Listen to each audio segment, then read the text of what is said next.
समय की धारा को पार करते हुए एक माँ अपनी मासूम बेटी का हाथ थामे उसी राह पर चल पड़ी जहां कभी उसने अपने अतीत का एक अनमोल हिस्सा छोड़ दिया था। उत्तराखंड की ठंडी हवाओं में घुली चुप्प, बर्फीली वादियां और दूर दूर तक फैली हुई पहाड़ियां जैसे किसी छुपे हुए राज को फिर से उजागर करने के लिए तैयार थीं। वह रास्ता अब पहले जैसा नहीं था। वहां अब हर कदम में पुराने दर्द के साथ साथ नई उम्मीदों की राह भी बन रही थी। क्या वो खोया हुआ वक्त जो एक बार पीछे छोड़ दिया था अब फिर से लौट सकता था? जानिए इस सफर की पूरी कहानी, जिसमें हर मोड़ पर छिपा है एक नया राज और एक नई उम्मीद। क्या आप विश्वास कर सकते हैं कि कोई व्यक्ति 10 साल पहले मृत घोषित होकर अचानक चमत्कारी रूप से लौट आए? केदारनाथ धाम में घटित हुई यह घटना किसी रहस्य से कम नहीं है। एक पति जो परिवार और घर-बार को छोड़कर साधु बनकर तपस्या कर रहा था, 10 साल बाद मृत अवस्था में पाया गया। लेकिन इस रहस्यमयी घटना ने सबको चौंका दिया जब पता चला कि वह व्यक्ति सचमुच मरकर भी महादेव के आशीर्वाद से एक चमत्कारी तरीके से जीवित हो चुका था। महादेव की असीम कृपा ने उसे एक नई पहचान दी और वह साधु बनकर अपनी साधना में लीन था। क्या था इस अद्भुत चमत्कार के पीछे का राज? कैसे महादेव ने इस पूरी घटना को आकार दिया? जानिए इस चमत्कारी घटना के बारे में वो सब कुछ जो आपने पहले कभी नहीं सुना होगा। केदारनाथ धाम, जहां पत्थरों में भी शिव की उपस्थिति महसूस होती है, वहीं एक गहरी और प्रेरणादायक कहानी दबी हुई है। ईशिता की कहानी। 10 साल पहले की बात है जब वह अपने जीवन साथी रेयांश यादव के साथ इसी कठिन चढ़ाई पर थी। बारिश उस दिन भी उतनी ही बेरहम थी जितनी आज है, लेकिन तब ईशिता के पास उसका सहारा था और आज उसके साथ उसकी बेटी है। 2015 का वो साल जब यह यात्रा एक साधारण तीर्थ यात्रा नहीं बल्कि जीवन की सबसे कठिन परीक्षा बन गई थी। रेयांश यादव ने कहा था, खच्चर ले लो, ये रास्ता आसान नहीं होगा। लेकिन ईशिता की आत्मा इसे स्वीकार नहीं कर पाई। वह नहीं चाहती थी कि किसी बेजुबान पर उसका भार हो। उसने ठान लिया वह पैदल ही बाबा केदार की शरण में जाएगी। जैसे जैसे कदम आगे बढ़े रास्ता और भी कठिन होता गया। वह रास्ता सिर्फ पत्थरों से नहीं बल्कि कीचड़, मल और पिघलते पानी से भरा हुआ था। लेकिन प्रेम, आस्था और संकल्प, ये तीनों ताकतें उसे रोकने नहीं दीं।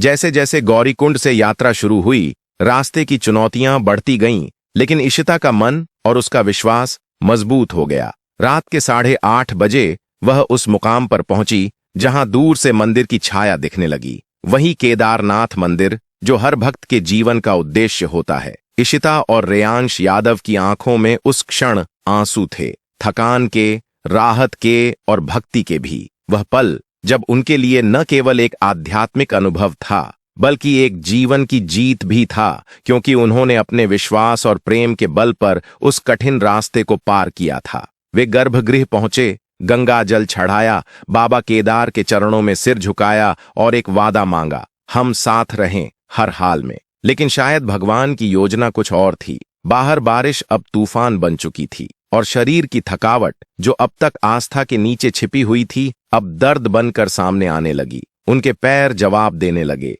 मजबूरी में उन्हें मंदिर के पास एक धर्मशाला में रुकना पड़ा और शायद यहीं से वो मोड़ आया जिसने ईशिता की जिंदगी को पूरी तरह से बदल दिया। वह रात जो उन्हें हमेशा के लिए याद रहेगी और वह समय जब ईशिता को यह एहसास हुआ कि जीवन कभी भी उस रास्ते पर नहीं चलता जैसा हम सोचते हैं। ईशिता और रेयांश यादव की आस्था उस पल में अपनी पराकाष्ठा पर थी, लेकिन समय ने उन्हें यह सिखाया कि जब तक हमें अपनी यात्रा पूरी नहीं करनी होती तब तक हम किसी और की राहों पर नहीं चल सकते। 10 साल बाद उसी रास्ते पर लौटते हुए अब साथ है उसकी नन्ही बच्ची। वही आंखें, वही मुस्कान जो कभी रेयांश यादव में थी। जैसे जैसे वह केदारनाथ की सीढ़ियां चढ़ती है, हर कदम पर एक बीती याद दबे पांव उसके साथ चलती है। हर सीढ़ी पर उसकी आंखों में वो पुराने पल ताजे हो जाते हैं, जैसे समय ने कभी आगे नहीं बढ़ाया। और आज जब वह मंदिर के करीब पहुंचती है तो उसे लगता है कि रेयांश यादव की उपस्थिति हर पल उसके साथ है और यही उसका सबसे बड़ा आशीर्वाद है। धर्मशाला में कई श्रद्धालु रुके हुए थे। पहली मंजिल पर उन्होंने एक कमरा लिया जहां वे अपनी थकान दूर कर रहे थे। बाहर तेज बारिश हो रही थी, लेकिन मन में सुकून था कि वे बाबा केदारनाथ के दर्शन करने आए थे।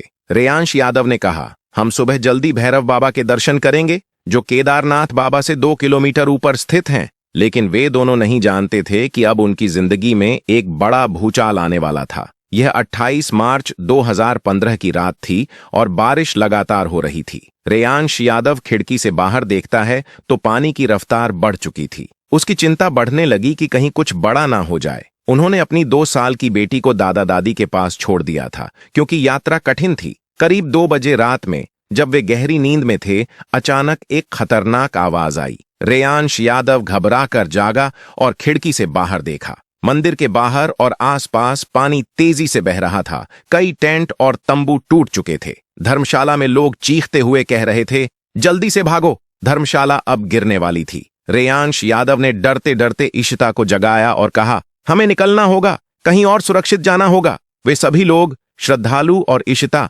हाथ पकड़कर मंदिर की ओर बढ़ने लगे। नीचे पानी तेजी से बह रहा था और अगर वे चपेट में आते तो बहकर जा सकते थे। डर और चिंता के बीच सभी बिना समय गवाए मंदिर की ओर बढ़ते गए। हर कदम पर संकट था, लेकिन बाबा केदारनाथ का विश्वास उनके साथ था। ऐसा मंजर रेयांश यादव और बाकी सभी श्रद्धालुओं ने कभी अपनी जिंदगी में नहीं देखा था। सभी लोग सोच रहे थे कि आज उनका आखिरी दिन होगा, लेकिन मन में हर हर महादेव के नारे लग रहे थे और बाबा महादेव और केदारनाथ का ध्यान लग रहा था। सभी लोग एक दूसरे का हाथ पकड़कर मंदिर की ओर बढ़े, लेकिन तभी इशिता का हाथ रेयांश यादव के हाथ से छूट गया और वह पानी में बहने लगी। अपनी पत्नी को बहता हुआ देख रेयांश यादव घबराया और दौड़ते हुए पानी की ओर बढ़ा। उसने एक खंभे को पकड़कर इशिता का हाथ पकड़ा और उसे बहने से बचाया, लेकिन वह खुद पानी की चपेट में आ गया और बह गया। इशिता अपने पति को बहता हुआ देख बिलबिला उठी, लेकिन कुछ कर नहीं पा रही थी। रात का समय था, चारों ओर अंधेरा था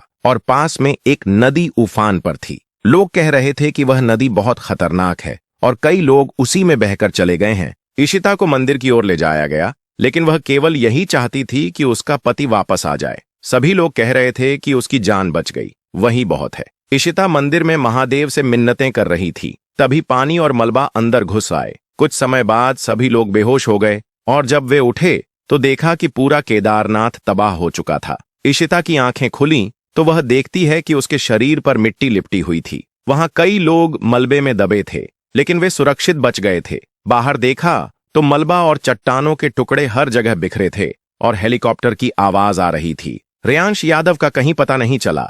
दिन दर दिन बीतते गए, लेकिन इशिता को अपना पति नहीं मिला। एनडीआरएफ और एसडीआरएफ की टीम ने कह दिया कि अब उन्हें रेयांश यादव नहीं मिलेगा, लेकिन इशिता की उम्मीद बनी रही कि बाबा केदारनाथ उसके साथ अन्याय नहीं करेंगे। 3 दिन की तलाश के बाद इशिता को बिना पति के घर लौटना पड़ा और रेयांश यादव को मृत मान लिया गया। वह अपने पति के गम में बीमार हो गई, लेकिन अपनी बेटी के लिए जीवित रही। उसकी छोटी बच्ची अनन्या ने उसे संभाला और धीरे धीरे उसे गम से उबार लिया। 10 साल बाद अनन्या अपनी मां से कहती है, मां, मुझे केदारनाथ जाना है। हालांकि इशिता अब भी अपने पति और उस दर्दनाक हादसे को नहीं भूल पाई थी। वह अपनी बेटी को समझाने की कोशिश करती है, नहीं, वहां नहीं जाना, क्योंकि वही जगह तुम्हारे पिता को हमसे छीन ले गई थी। लेकिन बेटी की जिद के आगे वह झुक गई और कहा, ठीक है, चलते हैं। इशिता का मन बाबा से यही सवाल करता था कि उसने उसके पति को क्यों छीन लिया। मां बेटी केदारनाथ की चढ़ाई कर रही थीं। अनन्या उत्साहित थी, जबकि इशिता के मन में पुराने दर्द और यादें ताजा हो रही थीं। कई रास्ते बदल गए थे, लेकिन कुछ चीजें वैसी की वैसी थीं। 22 किलोमीटर की चढ़ाई के बाद वे केदारनाथ मंदिर पहुंचे। मंदिर के दर्शन से थकान दूर हो गई, लेकिन इशिता के मन में पुरानी यादें फिर से उमड़ आईं। रात अधिक हो गई थी, इसलिए वे पास की धर्मशाला में रुक गईं।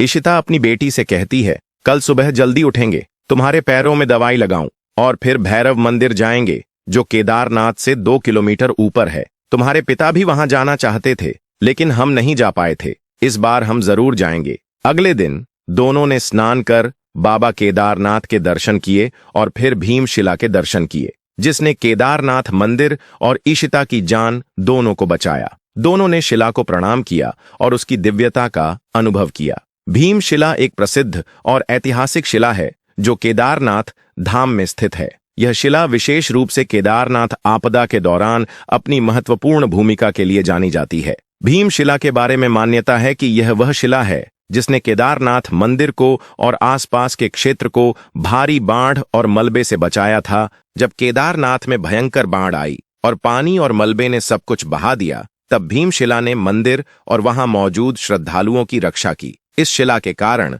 मंदिर और कुछ श्रद्धालु सुरक्षित रहे थे, जबकि आसपास के क्षेत्र में भारी तबाही मच गई थी। धार्मिक दृष्टिकोण से भी यह शिला बड़ी श्रद्धा का प्रतीक मानी जाती है और इसे केदारनाथ मंदिर की रक्षा करने वाली शिला के रूप में पूजा जाता है। बहुत से श्रद्धालु इस शिला को नमन करते हैं और इसके सामने श्रद्धा से सिर झुकाकर अपनी प्रार्थनाएं करते हैं। कुल मिलाकर भीमशिला एक ऐतिहासिक और धार्मिक दृष्टि से महत्वपूर्ण स्थल है, जो केदारनाथ की आपदा के समय के चमत्कारी बचाव के रूप में याद किया जाता है। तो चलिए अब वापस आते हैं। इसके बाद दोनों मां और पुत्री बाबा भूकुंड भैरव गए, जहां जाने के पश्चात उन्हें भैरवनाथ के दर्शन प्राप्त हुए। 2 किलोमीटर ऊपर जाने पर बाबा काल भैरवनाथ के दर्शन किए, लेकिन वही भैरवनाथ जी के मंदिर पर एक साधु तपस्या कर रहा था। कई सारे श्रद्धालु उस साधु को भिक्षा दे रहे थे, दान दे रहे थे। इशिता की बेटी अनन्या ने भी कहा, मां, हम भी उन साधु को भिक्षा देंगे।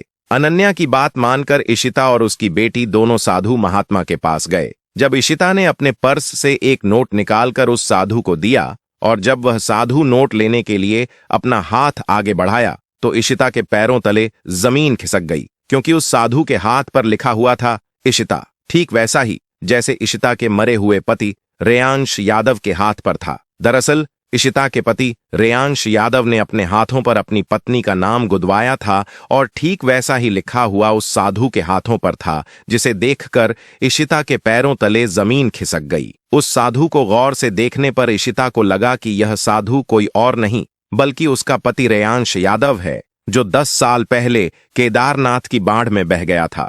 इशिता ने उस साधु से कहा, रेयांश यादव तुम? तब वह साधु महात्मा तपस्या से बाहर आए और उन्होंने अपनी आंखें खोलीं और सामने इशिता को देखा, लेकिन वह साधु महात्मा अपनी पत्नी को पहचान नहीं पाए। इशिता कहने लगी, तुम रेयांश यादव हो, मैं तुम्हारी पत्नी हूं, तुम मुझे नहीं पहचान रहे हो। साधु ने कहा, नहीं, आप कौन हैं? मैं आपको नहीं जानता हूं, आप मुझे अपना पति क्यों कह रही हैं? इशिता ने कहा, आज से करीब 10 साल पहले तुम और मैं केदारनाथ बाबा के दर्शन करने आए थे और उस समय भयंकर बाढ़ आ गई थी। उस बाढ़ में मेरा हाथ तुमसे छूट गया था और तुम पानी में बह गए थे। सबने तुम्हें मृत घोषित कर दिया था और तुम वापस नहीं मिले थे। मैंने भी तुम्हें मरा हुआ समझ लिया था और आज तुम 10 साल बाद मुझे इस हालत में मिले हो। जब यह बात साधु ने सुनी तो उसके भी रोंगटे खड़े हो गए। साधु ने कहा, हाँ, आज से 10 साल पहले मैं उस आपदा में बह गया था और अपने परिवार से अलग हो गया था, लेकिन उस आपदा में मुझे गहरी चोट लगी थी और मैं अपनी याददाश्त भूल चुका था। तब से ही मैं बाबा केदारनाथ के मंदिर में रहकर एक साधु बनकर तपस्या कर रहा हूं। मुझे नहीं पता कि मेरा बचपन क्या था, मेरी जिंदगी क्या थी, मेरे माता पिता कौन थे, मेरे पति या पत्नी कौन है और मेरे बच्चे कौन हैं, मैं नहीं जानता। लेकिन तुम ऐसा बोल रही हो, तो क्या यह सच है? इशिता ने कहा, हाँ, रेयांश यादव सच है। तुम्हारा नाम रेयांश यादव है और तुम भोपाल में रहते हो और हम साथ में रहते थे। इसके बाद इशिता ने अपने मोबाइल से बहुत सारी फोटो रेयांश यादव को दिखाई, जिससे रेयांश यादव को यह पक्का हो गया कि यही उसकी पत्नी और बच्ची है। इसके बाद इशिता रेयांश यादव के गले लगी और रेयांश यादव ने भी अपनी पत्नी और अपनी बच्ची को गले लगा लिया। सभी लोग फूट फूट कर रोने लगे। यह नजारा जिन्होंने देखा उनकी आंखों से आंसू बहने लगे। पूरे 10 सालों के बाद एक बच्ची को अपना बाप और एक पत्नी को अपना पति मिला था, वह भी एक साधु के रूप में। लेकिन जब इशिता ने कहा कि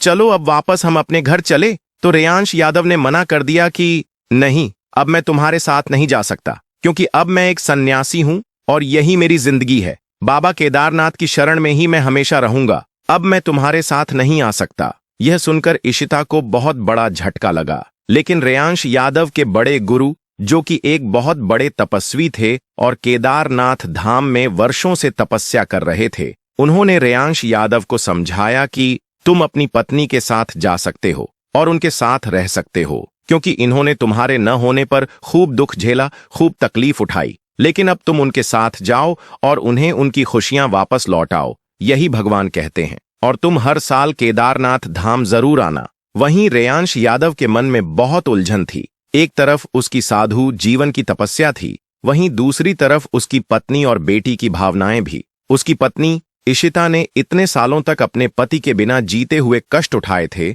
और उसकी बेटी ने भी अपने पिता को खोकर ही बड़े संघर्षों का सामना किया था। रेयांश यादव के गुरु की बातों ने उसकी सोच बदल दी और उसे समझ में आया कि भले ही वह अब एक सन्यासी बन चुका था, लेकिन उसकी जिम्मेदारी एक पति और पिता की थी। उसने अपने जीवन के इस नए रास्ते को अपनाया जो उसकी पत्नी और बेटी की खुशियों की ओर ले जाता था। इसके बाद रेयांश यादव, जो साधु बन चुका था, वह अपनी पत्नी और अपनी बच्ची के साथ वापस अपने घर लौट आया। घर लौटने से पहले तीनों ने साथ में बाबा केदारनाथ के दर्शन किए और उन्हें नमन किया। यही वह पल था जब रेयांश यादव ने महसूस किया कि हर मुश्किल, हर दर्द और हर बलिदान का अंत खुशी में हो सकता है। उसकी वापसी एक नई शुरुआत की तरह थी और इशिता और उसकी बेटी अनन्या के लिए भी यह एक नई उम्मीद थी। यहां तक कि अब उनका जीवन वापस से उन खुशियों से भर गया था जो पहले कभी खो गई थीं। इस यात्रा ने उन्हें न केवल बाबा केदारनाथ की कृपा का एहसास कराया, बल्कि यह भी समझाया कि सच्चे प्रेम और परिवार के रिश्तों की कोई कीमत नहीं होती। रेयांश यादव, इशिता और अनन्या का पुनः मिलना एक सच्ची कहानी बन गई जो हमेशा उनकी जिंदगी में एक प्रेरणा के रूप में रहेगी। यह घटना न केवल बाबा केदारनाथ की महिमा को दर्शाती है, बल्कि यह भी सिखाती है कि जीवन के कठिन रास्तों पर चलने के बाद कभी कभी हमें वही चीजें वापस मिलती हैं जिन्हें हमने खो दिया था। तो दोस्तों, बाबा केदारनाथ ने एक बच्ची को उसके पिता से ही नहीं, बल्कि एक बिछड़े हुए परिवार को फिर से जोड़ दिया। 10 सालों की दूरी, दर्द और तड़प बाबा की कृपा के आगे सब कुछ छोटा साबित हुआ। यह चमत्कार विश्वास, उम्मीद और भक्ति की सच्चाई को दिखाता है। जब इन तीनों में सच्चाई होती है तो भगवान खुद रास्ते बना देते हैं। क्या आपके जीवन में कभी ऐसा पल आया है जब आपने महसूस किया हो कि कोई अदृश्य शक्ति आपके साथ है या आपकी मदद कर रही हो? अगर हाँ, तो अपनी कहानी हमारे साथ कमेंट में जरूर साझा करें, क्योंकि आपकी कहानी किसी और के लिए आशा और प्रेरणा बन सकती है। अगर यह सच्ची और दिल को छूने वाली घटना आपको पसंद आई हो तो इस वीडियो को लाइक करें, अपने दोस्तों और परिवार के साथ शेयर करें और हमारे चैनल को सब्सक्राइब करना न भूलें, ताकि ऐसी और कहानियां आप तक सीधी पहुंचती रहें। हर हर महादेव।